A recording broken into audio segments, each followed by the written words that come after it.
Hi, this is Martin from Imagineer Systems. In this tutorial we're going to look at removing foreground objects from a shot using the Remove module in MochaPro. So here we have a typical situation where we have some markers in the shot that we use to assist some tracking, and now they need to be removed. In order for us to get rid of these, we're going to have to mask them out and track them in Mocha, and then track some of the background to help with the removal. So let's get started. First of all, let's track our markers. I'm going to come right to the start of the shot here, and we'll start drawing a shape around this one. If you've not covered the tracking before inside Mocha, I recommend you go to our basic training page and follow the Steve Wright tracking tutorials. So before I start, I'm just going to rename my layer here. Let's call it Sign 01. And I'm going to turn off my zoom window so our zoom window doesn't get in the way. And let's just zoom out a little bit, and I'm going to drag this spline down a little bit just to cover the edge of this sign here. We'll turn perspective on and start tracking forwards. So the spline will go through the shot, tracking that through, and when we get to the edge, we want to stop it before it gets right off the edge here, just purely because the spline will start to lose where the sign is and then go a bit erratic. So we can stop it maybe one more frame over. And then I'm just going to come up to my layer properties and say that's the out point of that layer, so we don't have to see it again after that point. So that's sign 1 tracked. For sign 2 we're going to do exactly the same thing, so I'm just going to draw with my X-spline again just a rough shape around the outside, like so. And then we can begin tracking this shape as well. Before we do this, however, I'm going to rename my sign, so let's call that sign 02. And then I'm going to turn sign 1's cog off. The reason we turn this off is because we don't want it to track again. So we can just leave that off and start tracking sign 2. So let's start tracking backwards. I'm going to turn perspective on again, and let's track backwards.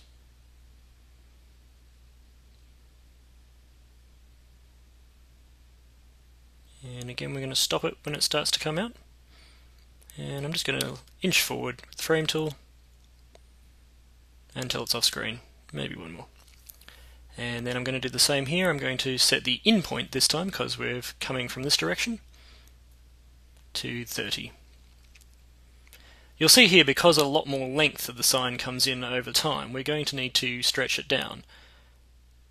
So from about this point, I'm going to add a keyframe here, just by adjusting that a little bit, and then from to about here, let's just stretch it down.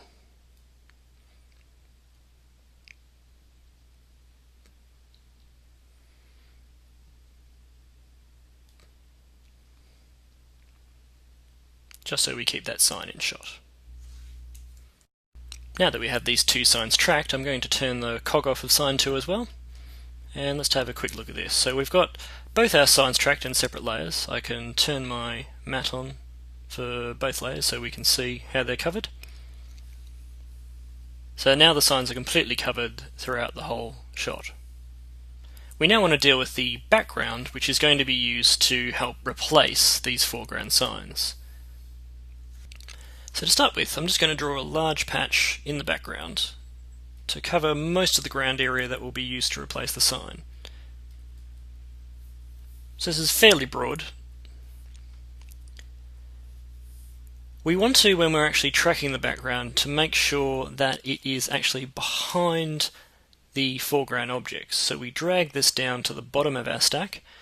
Anything that's at the bottom is the furthest thing that's away from the camera. So these two foreground objects are on top of the ground, therefore they're closer to the camera and will cover the ground. You can see with selected track matte set that this foreground representation actually shows by how it cuts a hole out of our background track matte.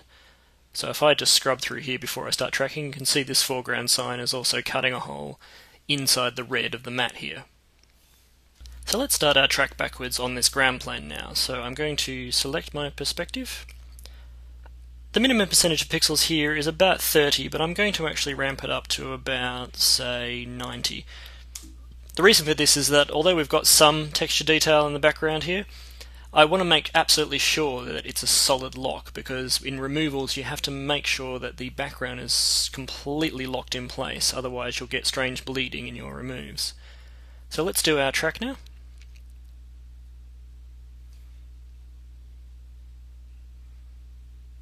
So as we track through, you can see how the foreground object is cutting in top, and so the ground will ignore that area as it comes across. You can see how the plane is starting to move in position and perspective as the track comes through. And again, as this sign creeps in, it's also cutting a hole in the track. When this track's finished, we're going to expand our shape out to fill the rest of the areas so that Mocha knows which areas of the footage it can use in time and position to actually replace these objects. Okay, so that's stopped now, so now we can scrub our shot and have a look at what we've got here. If we come back through the shot now, you can see how we're missing some of the background around this area. So we want to expand out our shape so it fills the whole area. So I'm just going to zoom out a little bit here. And rather than create a new keyframe, I'm going to come back to the first frame we created our shape on, and I'm going to select all my points. You can see the yellow point here where the first shape keyframe was made. And from here I'm actually just going to stretch out the shape to fill a much broader area here. Now if I actually zoom through, we can still see we need a little bit more over this side. And let's just expand that out a bit. And maybe just a little bit more over here.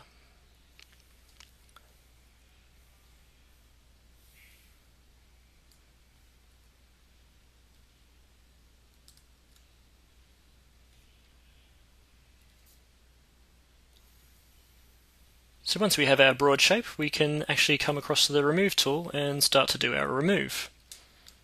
So let's just move to the start of the shot. I'm going to select my sign object and move across to the Remove tool. Before we delve into our parameters, I just want to talk briefly about the relationship between the foreground object and the background object. In any situation where you want to do a remove with the Remove module, you must have a foreground object that sits on top of a background object. Now, the background doesn't have to be a ground plane, it can be any sort of background plane. But it actually has to have this relationship of two layers, one that specifically has a tracked background and then a foreground object that sits on top. If you don't have this relationship, you won't be able to do a remove. So with that in mind, let's do a remove. I've got my cog set for my sign here. Anytime you select a layer, it will automatically switch between the cogs, so you know which layer you're going to be rendering. In our search range, we set up which areas of the footage we want the Remove tool to look at to find bits of background to help with the removal.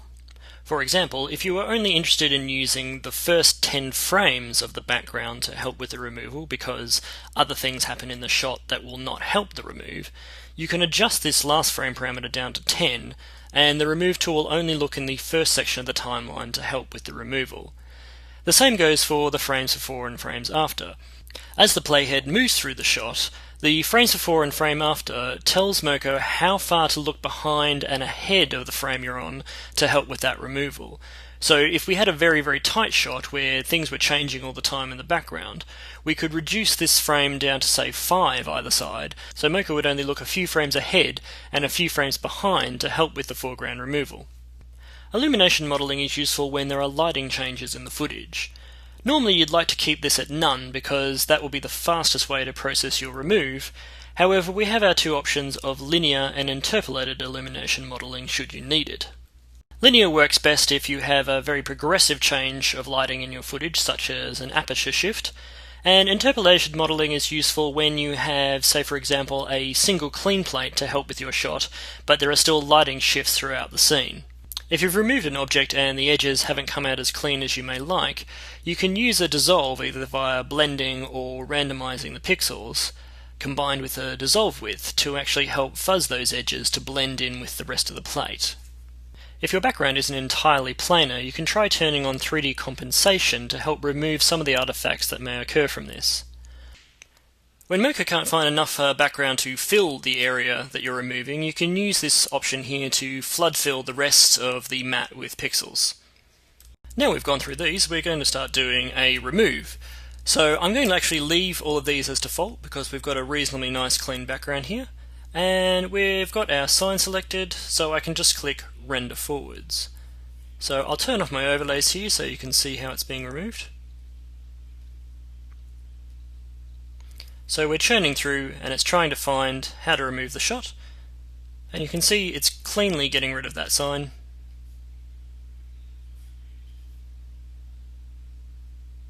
Until it wraps up on the edge here. So that's one layer removed. We can then come to the end of our shot, and I'm going to select my sign 2 layer. You can see again the cog is selected for that one layer. And I'm going to choose render backwards. And once again, the background is finding places to replace this area. And it renders through the rest of the shot. So just going to turn our overlays off so we can see that. So let's press play and we'll see the full shot as it comes out. So you can see it's a very nice clean remove from taking two signs and doing our mats and getting our ground plane to remove from behind. So that wraps up this basic tutorial on removing objects with MochaPro's Remove module. If we just turn on our overlays here, I'm going to quickly just recap what we went through. So I'm going to come back to my original clip. We tracked our two foreground stick layers. We also tracked our background plane. And then we came to our remove tool, selected each layer, and then worked on each remove separately. This produced our final remove render.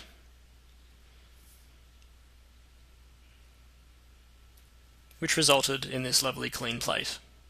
In part 2 of this tutorial, we're going to cover a much more difficult shot, where you need to use clean plates to assist your remove. This has been Martin Brennan for Imagineer Systems.